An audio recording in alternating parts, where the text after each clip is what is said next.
generation of teachers. Good afternoon. Today I'm here visiting two Hillsborough County schools. Blake High School, I've just come from there. I attended an exciting Space Day program that joins Stewart Middle School science students and Blake Creative Arts students for an entertaining and informative presentation. I'm going to visit Silver Springs Elementary School after this press conference.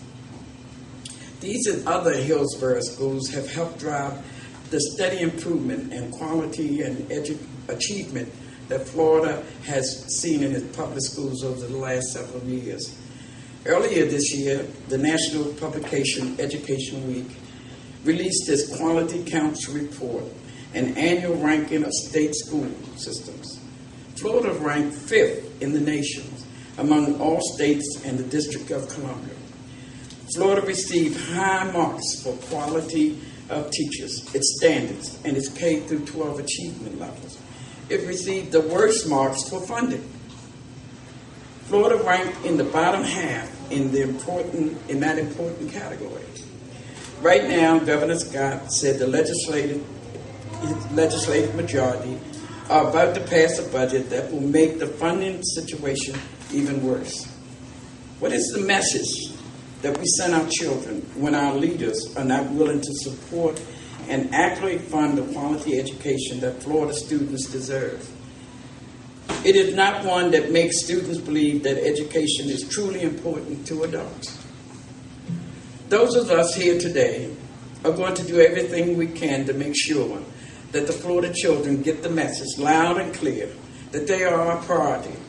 And we will continue to press our efforts as we move forward from this legislative session to secure the resources required to provide our students the highest quality of education possible.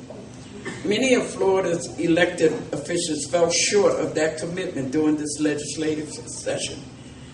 And that makes no sense, no matter what your politics or perspective, including the pro-business outlook that has dominated this legislation, deliberations in Tallahassee this year. If we don't provide adequate funding for our education now, how can we expect to have a well-prepared workforce down the road? Earlier today, at a breakfast meeting with leaders of labor, community, civic, and faith organizations, we asked those attending to join together to follow the final adoption of this state budget and the adjournment of this legislature, and continue to work to make sure public education is a priority in Florida.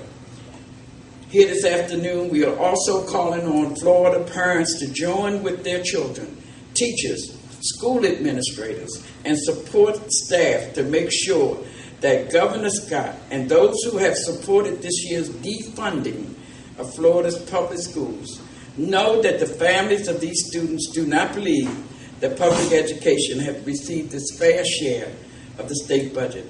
I'm confident that those parents, grandparents, and other students and others in our students' family will be part of the effort that will restore the balance in Tallahassee.